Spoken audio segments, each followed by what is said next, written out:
Le 23 juin dernier, le Royaume-Uni votait la sortie de l'Union européenne.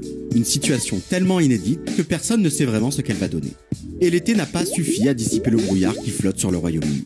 Sur la météo économique tout d'abord.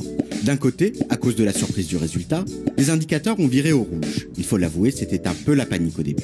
La baisse du cours de la livre sterling s'est accompagnée d'une légère hausse des prix qui pourrait durer.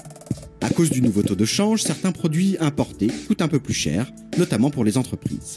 D'un autre côté, certains indicateurs sont passés au vert, montrant une économie qui résiste. Par exemple, les bourses ont repris des couleurs et le chômage s'est stabilisé après avoir baissé.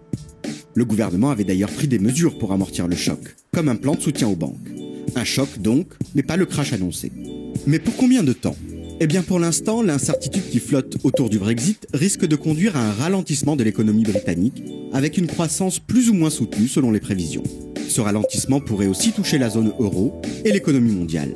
Pour Catherine Mathieu, économiste à l'OFCE, nous sommes dans une période de transition et d'attentisme pour l'économie. L'élément fondamental à venir sera la négociation entre le Royaume-Uni et l'UE. Les conséquences à long terme restent encore difficiles à mesurer. Par exemple, le Royaume-Uni veut contrôler ses frontières, mais va-t-il se maintenir dans le marché commun européen ? That is the question. Et selon la réponse, les marchés seront rassurés ou risquent au contraire de s'affoler, pouvant causer un électrochoc dans l'économie et sur la City. La bourse de Londres pourrait voir ses activités réduites au profit de Berlin ou Paris. Mais là où le Brexit a déjà tourné à l'orage, c'est en politique.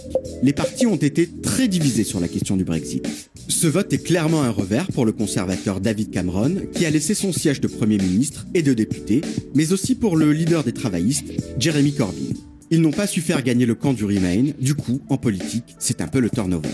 Et comme la situation est inédite, personne ne sait vraiment comment s'y prendre. Alors, un ministère de la sortie de l'UE a été créé et 300 personnes recrutées. Le pays lui-même a été très divisé à propos du Brexit, notamment sur la question de l'immigration.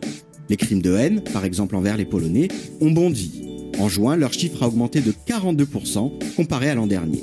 Certains Britanniques se renseignent même pour obtenir un passeport en Irlande et rester dans l'UE malgré le vote. L'Écosse et l'Irlande du Nord, elles aussi, voudraient bien garder leur place au chaud dans l'Union européenne.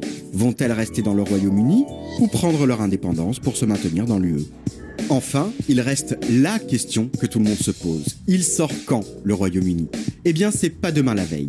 Il faut d'abord déclencher l'article 50 qui ouvre une période de négociation avec l'Union européenne. Elle peut durer 2 ans, voire plus s'il y a des blocages. Un deuxième référendum pourrait par exemple être organisé, mais c'est peu probable si on en croit la nouvelle première ministre Theresa May. En attendant, le Royaume-Uni reste dans le brouillard, mais dans l'UE quand même. De son côté, l'Union européenne fait grise mine. Elle pourrait subir les effets du Brexit, le Royaume-Uni étant un partenaire commercial clé. Mais elle ne se laisse pas abattre. Le président de la Commission européenne a par exemple annoncé en septembre toute une série de mesures.